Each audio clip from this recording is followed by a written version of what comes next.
നമുക്കിന്ന് ഒരു ഹെൽത്തി ആയിട്ടുള്ള റാഗി പുട്ടായാലോ?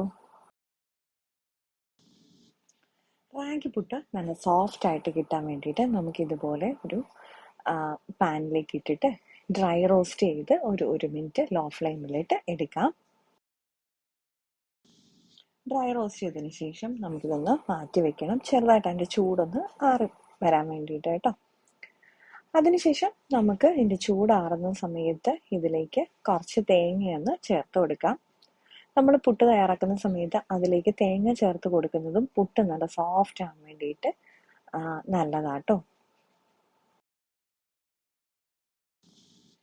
ഇനി ഇതിലേക്ക് ഞാൻ ആവശ്യത്തിനുള്ള ഉപ്പും കൂടെ ചേർത്ത് കൊടുത്തിട്ടുണ്ട്. ഇനി നമുക്ക് കുറേശ്ശെ വെള്ളം തളിച്ച് തളിച്ച് വേണം നമുക്ക് റാഗിയുടെ പുട്ട് നനച്ചെടുക്കാൻ വേണ്ടിയിട്ട്. കാരണം നമ്മൾ ഒരുമിച്ച് വെള്ളം ഒഴിച്ച് നനച്ച് കഴിഞ്ഞാൽ ചിലപ്പോൾ കുഴഞ്ഞു പോകും. അപ്പം അതുകൊണ്ട് നമുക്ക് കുറേശ്ശെ പുട്ടിൻ്റെ ലേക്ക് കുറേശ്ശെ വെള്ളം ഇങ്ങനെ തളിച്ച് തളിച്ചിട്ട് നനച്ചെടുക്കാം.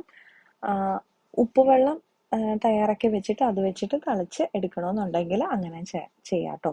ഞാനിപ്പോൾ ഇതിലേക്ക് ഉപ്പ് ചേർത്ത് കൊടുത്തു എന്നേ ഉള്ളൂ. പുട്ടിൻ്റെ പൊടിയൊക്കെ നനച്ചതിന് ശേഷം നമുക്ക് പുട്ടുകുറ്റിയിലേക്ക് നമ്മുടെ റാഗിയുടെ പുട്ടുപൊടി നിറച്ച് കൊടുക്കാം. ഇപ്പം ഞാൻ നിറച്ച് കൊടുത്തിട്ടുണ്ട്. ഇനി മുകളിലായിട്ട് കുറച്ച് തേങ്ങയുടെ വെച്ചതിന് ശേഷം നമുക്ക് ആവിയേറ്റെടുക്കാം.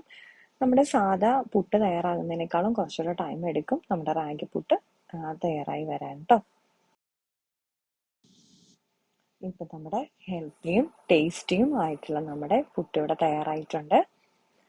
ഇതിൽ കുറച്ച് ക്യാരറ്റൊക്കെ ചേർക്കണമെന്നുണ്ടെങ്കിൽ അങ്ങനെ ചേർത്തും തയ്യാറാക്കാം കേട്ടോ. വളരെ ഹെൽത്തിയാണ്. ആഴ്ചയിൽ ഒരു ദിവസമെങ്കിലും നമ്മൾ റാഗി കഴിക്കുന്നത് നമ്മുടെ ആരോഗ്യത്തിന് വളരെ അധികം നല്ലതാണ്. കുട്ടികൾക്കാണെങ്കിലും മുതിർന്നവർക്കാണെങ്കിലും ഒക്കെ നമ്മുടെ എല്ലുകൾക്കൊക്കെ വളരെയധികം യൂസ്ഫുൾ ആയിട്ടുള്ള ഒരുപാട് കാര്യങ്ങൾ നമ്മുടെ റാഗിയിൽ അടങ്ങിയിട്ടുണ്ട്. അപ്പോൾ തീർച്ചയായിട്ടും വളരെ എളുപ്പത്തിൽ തന്നെ തയ്യാറാക്കിയെടുക്കാവുന്ന ഒരു റാഗി പുട്ടിൻ്റെ റെസിപ്പിയാണ്. എല്ലാവർക്കും ഇഷ്ടപ്പെട്ടിട്ടുണ്ടെങ്കിൽ തീർച്ചയായിട്ടും ലൈക്ക് ചെയ്യാനും ഷെയർ ചെയ്യാനും കമൻറ്റ് ചെയ്യാനും സബ്സ്ക്രൈബ് ചെയ്യാനും മറക്കല്ലേ. വീണ്ടും അടുത്ത വീഡിയോയിൽ കാണാം.